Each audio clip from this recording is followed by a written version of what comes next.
In today's video, we're going to be replacing the ignition coil on the Volvo 240. This 240 to be precise, the GLT model. So let's get into it, shall we?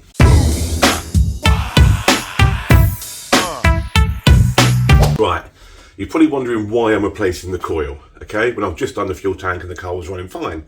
The most reliable car in the world, Volvo 240, all that bollocks. Anyway, I get in the car, I take my daughter to her first college interview, which is a really important day, take her there, park in the car park of the college, and everything's going good. We go back up to the car, go to start the engine, it cranks, nothing.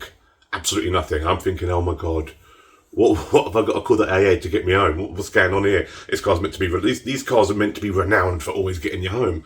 Cranking. I thought, what the hell's going on? So I went over to where the coil area is, started checking all the wires and stuff, just to, to see what the hell was going on, because it felt like there was no spark. I've just done a fuel tank, and I'm thinking, oh God, have I done something wrong in the fuel tank? Is it not getting fuel up? Anyway, after about half an hour of messing around in the engine bay, I touched something near the coil. There was some wire in there, I touched something. I started the car, I tried the car again, and it started instantly. I don't know if it's the coil. Right? I don't know what I touched. I've had a look at all the wiring. I was told that on the Volvo 240 there's a main fuse that's near the coil to do with the fuel pumps and stuff. I've looked for that, but apparently after a bit of research, my model is a newer model, so it doesn't have that fuse near the coil. So I had the engine running the other day. I started messing around with the wires to see if anything made the engine stutter or thing. I got a massive electric shock off the coil. So out of all the things in the engine bay, all the HT leads look new. Whoever had the car before me, they must have replaced a lot of stuff. New spark plugs, it's got new HT leads, all that looks new. But the coil looks bloody old. So the car's running fine now. Whatever I touched, the car's not missed a beat since. But it's going to be in the back of my head now constantly. What was it? So first thing to try is replacing the coil. One of my car is really old, so we got the new one. So let's crack on and replace it, shall we? Okay, here we are. Here is the old coil. Look how old and crap that looks. Look at these. They look a bit old, but if you look across here, these leads, these all look pretty new, to be fair.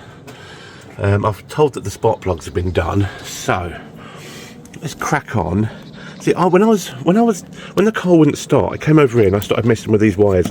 I touched something. I don't know what I did. I think it was like here, and the car just started after that. And after a bit of messing around, if I remove this bottle like that, and then down here is a connector for the coil. If I look at these wires, blue, red and white striped, red, blue, and they go into the loom. And these are the same colours here. So if I pull this plug out, there we go. Right, these, that could be a bit corroded in there. I'm going to give them a clean up in there. Look at that. I'll give that a good clean up in there with and in there with some tape with some sandpaper and stuff. Then we can remove this coil. Where's this one bolted to?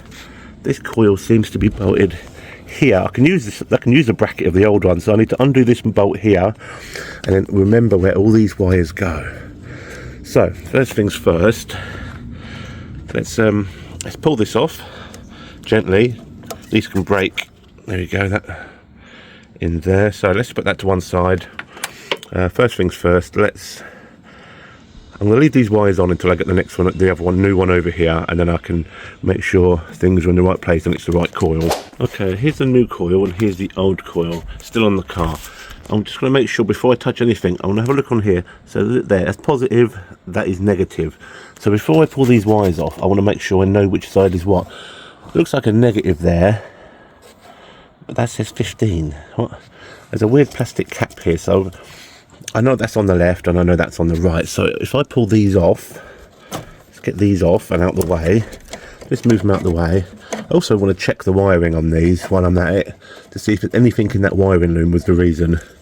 Try and get this plastic cap off. Unless that's part of that coil.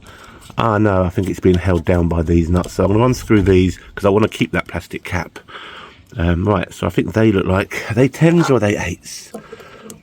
Yep, they're 8s. Okay, I'm going to undo these with an 8mm this is all just because I want that. Oh, let's pull this off. I don't actually know what this is. This is actually part of the old alarm system there. Don't even know why it's still on there, but if I undo this and then undo this, now I should be able to get this plastic thing off that I want to keep. Unless that's... Oh no, that goes all the way around. Okay, I need to take them all the way off. 1 second. Okay, these nuts are off, so if I pull this off and this off, I should be able to get this nice original cap off to put on the new coil. It's just a nice part to keep. Do you know what I mean? Just a nice. I don't know if that. It's just a nice part to keep, I think. Right, so I can figure out where positive, negative is. There we go. Positive is there, negative is there. So if we turn this one round that way, positive is there, negative is there. Right, there we go. So blue is actually positive and that is negative. Right, okay, let's get this out, and then what I'm going to do is clean up all of these and check the wiring to make sure everything's good. To get this out of its bracket, down here there's just a little Phillips screw you get in from that side. If I undo that, that will open this up and you should be able to slide this out. Okay, there we go, that's undone. I've wiggled it about. This should slide out now. There we go, just like that. Okay, look how old that is. That's old. So put that to one side. Now I want to check out these wires. I'm going to do this off camera just so I can have 2 hands to check them out, make sure everything's good in here. Right, first thing I did was I wasn't happy with this old 30-year-old connector. I just wasn't happy with it. It looks manky inside, so I snipped the wires and I've joined them properly. So I don't know why there has to be a connector from this loom to that loom. When am I ever going to remove the loom? So then they're joined permanently there. I'm going to have a look inside this wire here now to have a look, see if I can see anything inside there that's split. Also, just to be on the safe side, these spades are looking a bit old. I'm just going to nip the ends and replace the spade terminals on the end. You know, it's always worth doing. Could clean them up, but why not just replace them? Okay, I put 2 of these new things on here. 2 new crimps, 2 new things on there, just to make it nice and new. And then I'm going to put this in there properly like that, get it the right way around. So positive, negative, and then we'll go from there. Okay, the clamp is now done up on that. That is in tightly. Don't like how close that is to there. Wondered if that will... Anyway. A few moments later. Right, what I actually decided to do in the end was give these their own terminal each wire instead of splitting them into one terminal. So that's on there tight, that's on there. They've all got their own terminal. They're all in. So let's put this wire back on and see if this thing fires up. Well, I've closed the bonnet because it's raining.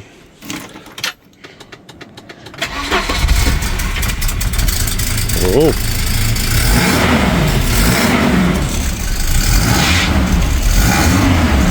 Bit of a slippy belt.